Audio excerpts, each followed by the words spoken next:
Pemirsa, ini pengalaman Titi Kamal yang mobilnya terbalik. Kejadiannya awal Mei lalu. Saat itu, Titi Kamal menerima tawaran pemotretan majalah rally. Di situ, Titi menggunakan pakaian rally dan berpose di atas sebuah mobil rally. Setelah sesi pemotretan berakhir, Titi yang penasaran dengan olahraga rally mencoba mengendarai sebuah mobil rally. Setelah 3 kali mencoba, ia masih melanjutkan untuk 4 kalinya.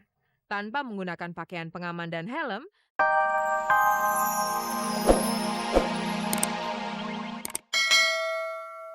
Pemirsa, tak ada kabar yang tak kami kabar-kabari. Seperti yang ini tentu Anda ingin tahu. pemirsa, Rabu 16 Mei lalu, sidang perceraian pasangan bintang sinetron Wulan Guritno dan Atila Syah kembali digelar di Pengadilan Agama Jakarta Selatan. Setelah melewati proses cukup panjang, akhirnya majelis hakim memutuskan bahwa hubungan suami istri antara Wulan dan Atila resmi berpisah. Dalam kesempatan yang sama, majelis hakim juga memutuskan bahwa hak asuh atas Shalom, putri hasil pernikahan Wulan dan Atila, jatuh ke tangan Wulan. Keputusannya antara Wulan sama Atila ya putus dan perkawinannya cerai. Salah satu bain.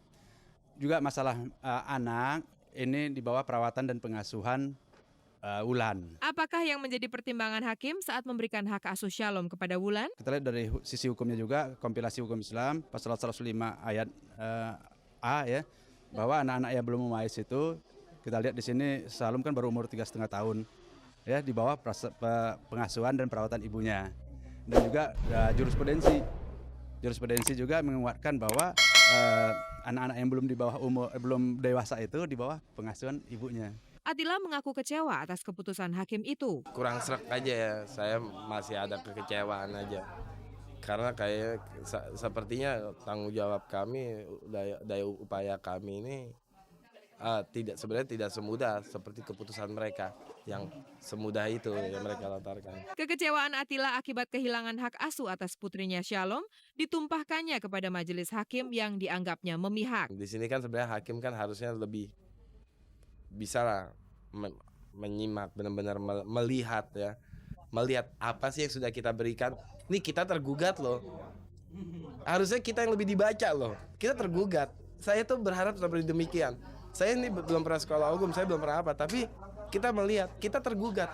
Harusnya kenapa sih nih orang ini digugat, cara apa sih yang keluar dari mulutnya, baca dong, dibaca kan dengan seksama. Ini kan enggak. Meski tidak memperoleh hak asuh, Atila memperoleh kebebasan untuk bertemu dengan anaknya. Atila yang berusaha untuk pasrah hanya berharap Wulan bisa menjadi ibu yang baik bagi Shalom. Saya tidak berharap apa-apa, tapi kalau saya melihat suatu kemungkaran daripada kelakuannya di luar, saya hajar habis. Damat, tanda kutip dengan hukum ya. Jangan sampai kelihatan mata saya ataupun teman-teman saya kejar pasti. Setelah masalah perceraiannya selesai, apakah rencana Atila selanjutnya? Aku pengen berubah dulu lah. Aku pengen lebih memposisikan diri aku dulu deh di dunia yang lebih benar dulu. Saya pengen memposisikan diri saya di karir dulu. Ya, barangkali di karir. Ya, kalaupun nantinya ada 1, 2, atau 3 orang ya saya nggak tahu deh. Cobalah, maka Anda akan tahu. Begitu bunyi sebuah pepatah. Dan Titi Kamal pun mencoba mobil rally. Akibatnya, bintang film ini mengalami kecelakaan. Pemirsa, ini pengalaman Titi Kamal yang mobilnya terbalik. Kejadiannya awal Mei lalu. Saat itu, Titi Kamal menerima tawaran pemotretan majalah rally. Di situ, Titi menggunakan pakaian rally dan berpose di atas sebuah mobil rally. Setelah sesi pemotretan berakhir, Titi yang penasaran dengan olahraga rally mencoba mengendarai sebuah mobil rally. Setelah 3 kali mencoba, ia masih melanjutkan untuk 4 kalinya. Tanpa menggunakan pakaian pengaman dan helm, Titi dan Rifat Sungkar melaju di arena rally. Saat mereka telah melewati trek keempat dengan belokan tajam, mobil yang melaju kencang dan dikemudikan Rifat itu menabrak sebuah pohon. Waktu itu aku foto buat majalah rally gitu. Ceritanya kayak artis yang nyobain naik rally di samping rally gitu. Waktu itu rallynya Rifat Sungkar. Terus aku buat keperluan foto aja. Di situ aku coba pertama buat percobaan track pertama, track kedua juga. Terus track ketiga pas fotonya pakai baju baju lengkap gitu, pakai helm. Terus pengen aja ditambah lagi karena aku ketagihan gitu, seru banget kan. Akhirnya yang keempat aku coba, tapi aku karena males, karena panas, aku nggak pakai jadi pakai baju biasa aja, aku nggak pakai helm, nggak pakai apa-apa gitu, maksudnya nggak pakai baju balap yang wajib. Tapi untung aja waktu itu aku mau pakai seat belt. Terus pas trek keempat itu aku muter balik, maksudnya balik arah gitu kita. Terus pas yang curam-curam, yang belokan-belokan yang tajamnya justru nggak apa-apa, tapi justru yang pas terakhir itu yang udah tinggal lurus, mungkin karena faktor udah maghrib. Terus nggak tahu kenapa Rifat sendiri juga nggak tahu kok tiba-tiba ketarik ke pohon, nabrak pohon, terus naik ke atas gitu, tiba-tiba bek kebanting gitu, terus kebalik benar-benar yang rodanya empat-empatnya di atas gitu. Oh my god, untung pakai seat belt, kalau enggak di bawah tuh udah pecahan kaca semuanya. Cuma ya udah, habis itu begitu dengar ternyata paranormalnya udah ngingetin salah satu fotografer gitu, katanya perasaannya udah nggak enak lah. Tahun lalu apa beberapa saat yang lalu pernah ada yang meninggal lah di situ, terus udah maghrib pula, jadi ya emang ada unsur mistiknya juga. Seperti layaknya adegan sinetron, setelah menabrak pohon, mobil itu rusak lumayan parah. Mobilnya rusak total, mobilnya Rifat. Untungnya Titi tidak mengalami luka parah. Kaki belakang aku kayak ada scratch sedikit, cuma setengah sen. Orang-orang yang ada di sekitar situ secepatnya menolong para korban. Kan mobilnya dibalik, jadi dari kebalik gitu, dibalik gitu, terus aku naik ke atas dibantuin sama mereka. Tapi sebetulnya ya aku alhamdulillah nggak ada kecelakaan apa-apa. Setelah kecelakaan itu, Titi Kamal mengaku tidak takut. Malah ia senang bisa merasakan pengalaman yang katanya tidak akan pernah dilupakan. Iya, aku justru yang wow, seru banget. Soalnya aku belum pernah kayak gitu kan, aku pertama kali rally, maksudnya pertama kali nyobain naik di situ. Terus pertama kali juga dapat kesempatan kayak gitu, pengalaman gitu. Sebetulnya seneng campur deg-degan juga. Kecelakaan yang dialami oleh Titi Kamal tidak membawanya sampai ke rumah sakit. Tapi Sofia Lachuba beberapa waktu lalu masuk rumah sakit karena lambungnya tidak beres. Di tengah kesibukannya yang padat, Sofia Lachuba ternyata sering melalaikan urusan makan. Akibatnya, mantan istri musisi Indra Lesmana ini terpaksa berbaring di rumah sakit selama 4 hari. Lambungnya tidak beres. Istirahatlah 4 hari karena mah.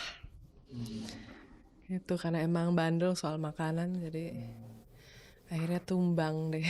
Ini masih. Agaknya penyakit di bagian perut ini memang sudah lama ada di situ. Tetapi Sofi kurang memperhatikannya. Untuk urusan makan pun, ia lebih sering menunggu sampai lapar, barulah mencari makanan.